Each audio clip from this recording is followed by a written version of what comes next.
Well, off camera since the last segment, I've done some work on the body, the electric specifically here, and ended up doing rewiring twice. So I unwired the wiring that came in it, which was, volume and tone. 5-way switch, still there. And I thought, well, I designed this circuit where I wanted to have 2 volumes and the tone. So I decided to buy a concentric pot, which I did. I bought an Knowles part. And I got it wired up, and I went to put it in the hole. Turns out that the threaded shaft is not long enough to fit through the head of the body up on the top. Okay, had to take that out and decide what am I going to do. So I thought, alright, I'm just going to put it back the way it was. So I did. And then I thought, after a day or so went by, I'd really prefer 2 volumes over a volume and a tone. So I rewired it again to this circuit, which is still got the push-pull that kind of a push-pull that it came with, except that I changed it to a B. It came with an A 500, and the pot that was in there I kept, and I thought it was going to be a B, but no, they used an A there as well. Now I marked it here as a B on the drawing because that's what I intended it to be. I don't have any in stock at the moment. They're on the way.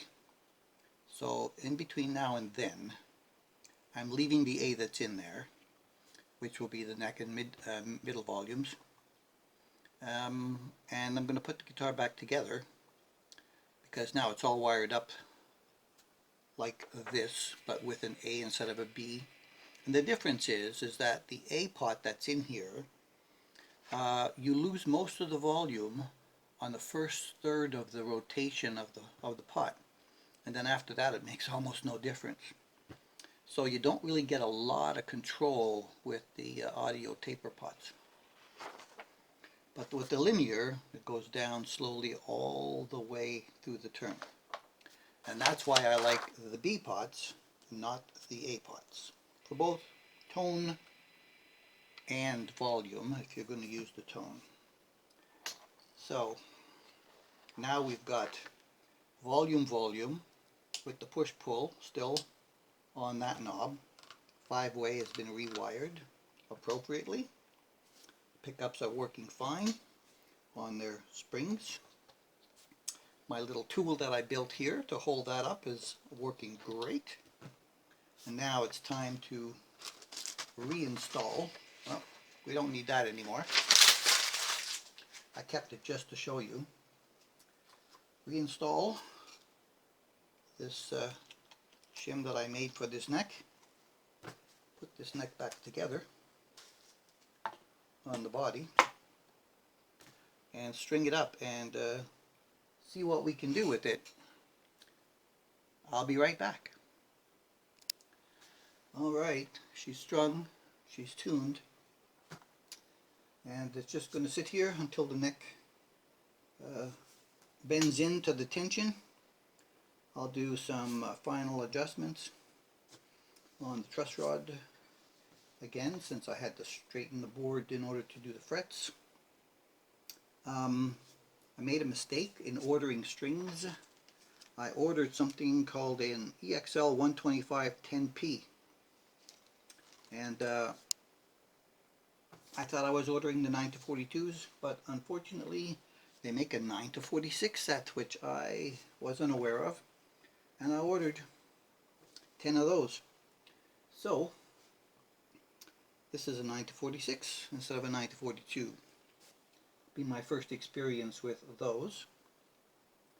I also had to make sure that the slots up here were going to be wide enough for the strings because they came with 942s, so I just had to open these slots a little bit to let them pass through nicely.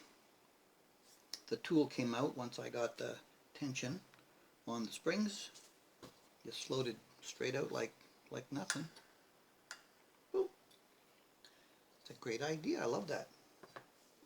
Easy peasy. Alright, it's got to sit around for a while and do some final adjustments and see what it does. Well, here it is. All together. Almost all together. Got the back cover off still. Covers. The electrics cavity looks exactly the same as it did before, except the push-pull is a volume now. And I kind of compensated for the A500 pot here on the volume for these two with the bleed circuit. The bleed circuit makes it seem like it doesn't drop as quickly. Well, on both of them actually, but it does a good job of compensating, especially for the A pots. Alright, so nothing's changed on the back. Still the locking tuners. Yeah, getting away with 2 springs. The bridge is not on the body. It's balanced. The setup is really good. There's one thing though. A high E string is a little bit too close to the edge here. Well, it's too close to the edge all the way along, I think. For some reason, especially here, it's a little bit close. And because it's in the middle, it's slinky here, most bendable part. Sometimes when you grab it, you have a tendency to slip off. Might be correctable with a nut with a slightly narrower pitch, but I'll have to check what that is. But this is kind of like a Graphtec nut, if I'm not mistaken. And yeah, so that's about the only thing I can find at the moment that is a little bit of a slight bother, but not too much. Not too much. I mean, it's beautiful.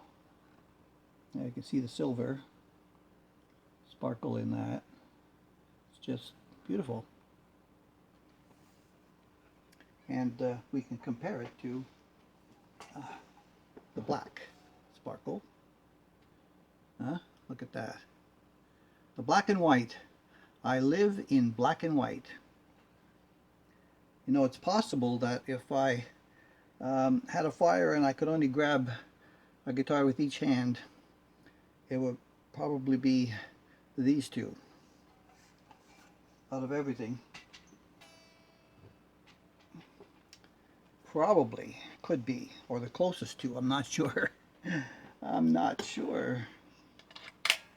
Alright, I've got this all tuned up, and I just want to show you something. We're going to use them all up. I'm not going to use the split. I will show you the split though. Hold on. Alright, so this is the standard setup. 65 Deluxe reverb with my reverb and tape delay in the loop. And I'm running a 2x12 simulated cab. And that's it. There's no other effects at this time. When I play you a little something here, I'm just going to turn on a compressor in the front, which will be the compressor in the amp, not the compressor on the pedal board. The pedal board is absolutely dead today. It's all straight pass through. So here's the bridge full.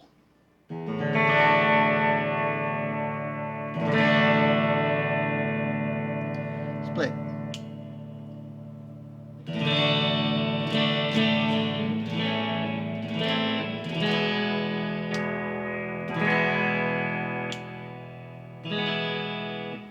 So I put a 1.8K Fralin resistor in there.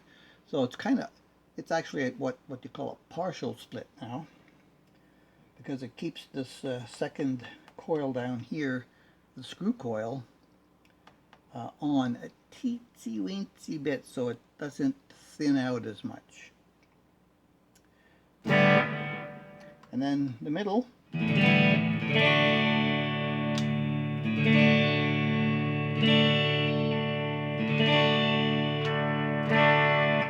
and the neck, a bridge.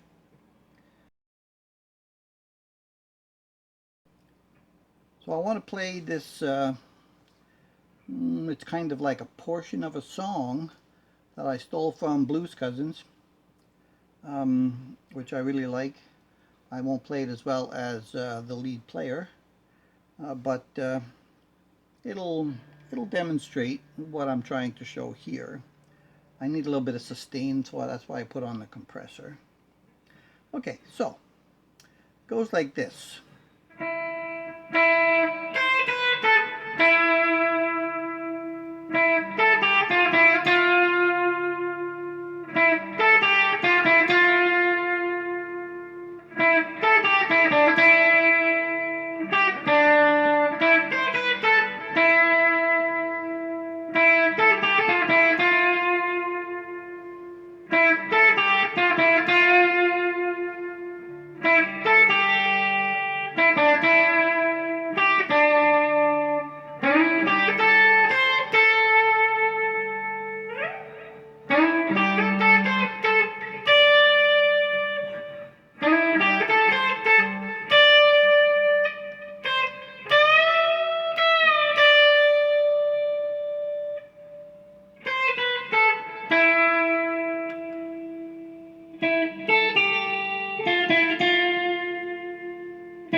So we're pretty happy with the result.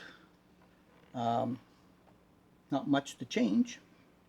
I thought about putting black knobs here. I actually did it, looked at it, and I thought, black, a patch of chrome, because it had chrome head tuners. Well, I thought, yeah, I have the option, but you know, if I did chrome, I was thinking of putting a chrome here. I didn't have one, like I did on the black one. Didn't have a chrome tip to go there. I always put a white one. I'm not sure the white would go so well, so the kind of tip goes with the pickups. So that's it. We're going to put the covers back on here, and we're gonna call her good. It was a breakout deal that I couldn't pass up, and I thought, wow, it'll be a nice companion to the Galaxy Black. So, I appreciate all your support. Thanks for watching my stuff. Catch you in the next one.